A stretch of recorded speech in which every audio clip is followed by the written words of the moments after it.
Andy Lopahs is alongside me now. 60 degrees felt so good today. Still warm at this hour. Now the big question, of course, is Andy, is winter finally gone? That you would love for me to sign right here and say yes. I would, right? because I'm getting tired of carrying around my winter coat. Right, yeah, you can't put any of that stuff away. You know better than that. Yeah, it is Minnesota, true. We did have snow last year in May, not to have to remind anybody painfully exactly about right. that. But yeah, well, the good news is the extended forecast I'm going to show you in about 3 minutes. Very awesome, but it does come with a catch at the end, so you will have to pay attention. All right, stay tuned for I'm that. on suspense now. That's right, there'll be a quiz. Yeah.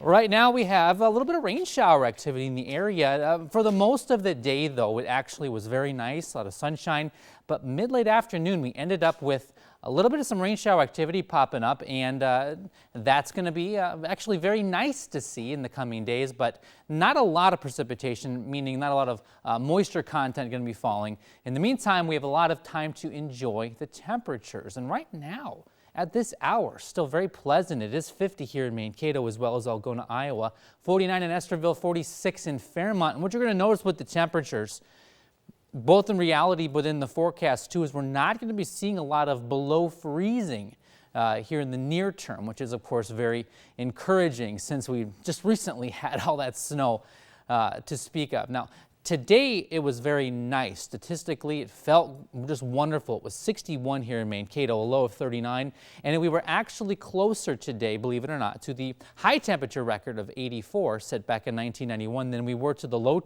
temperature record of 3 set back in 1982. So I understand we weren't close to either one technically, but I mean, I'm a stat guy, so I just wanted to throw a little bit more positivity at you today. Well, speaking of positivity, across a lot of the upper Midwest, we were very pleasant. We had 53 degrees way up at International Falls, 59 in Brainerd. It was the 61 in Mankato, 62 in Minneapolis. And this time of year, of course, we look off to the west. Is there anything different out there than what we experienced? And the answer is no. They actually had very pleasant temperatures today too. Aberdeen had 61.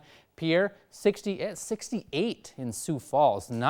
Just a nice day across the board. And even though sky conditions are going to be a bit topsy-turvy the next about 12 hours or so, overall it is going to be very nice and it won't hinder any outdoor plans. The next 12 hours, like I mentioned, should see a little bit of that scattered rain, very light. And possibly just a rumble of thunder, but nothing too serious. You notice the winds shifting more to the northwest tomorrow.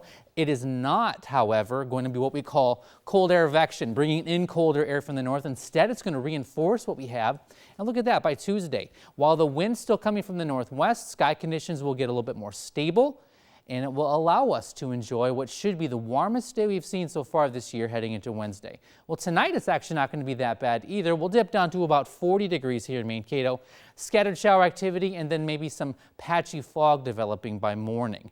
Now tomorrow, it will be a little bit of that light rain, but then clearing as we progress through the afternoon. Look at those temperatures to be still about mid-50s for highs, still very nice and much enjoyable. And you should get used to it because the extended forecast here should give you a lot of positivity here. Look at Wednesday there, yes. 70 degrees should be the high and possibly lower 70s in northern Iowa, and that's just wonderful news. That will be the warmest day we've seen so far this year by far. We've had a few 60s here and there, but never a 70 yet, so that'll be nice. 70 sounds so heavenly right now. That's right. Now, but if you were paying attention there, next Sunday, we do expect to have a Arctic cold front push through. So there's the possibility that we do see freezing again, but we'll have to wait till then. Well, hopefully not as bad as Cook County and Grand Marais, that 39 you put on the map. Ooh, that's a little too chilly for me right now. Yeah, so we have plenty of time to enjoy spring-like weather for sure. Okay, good deal. Thanks, Andy.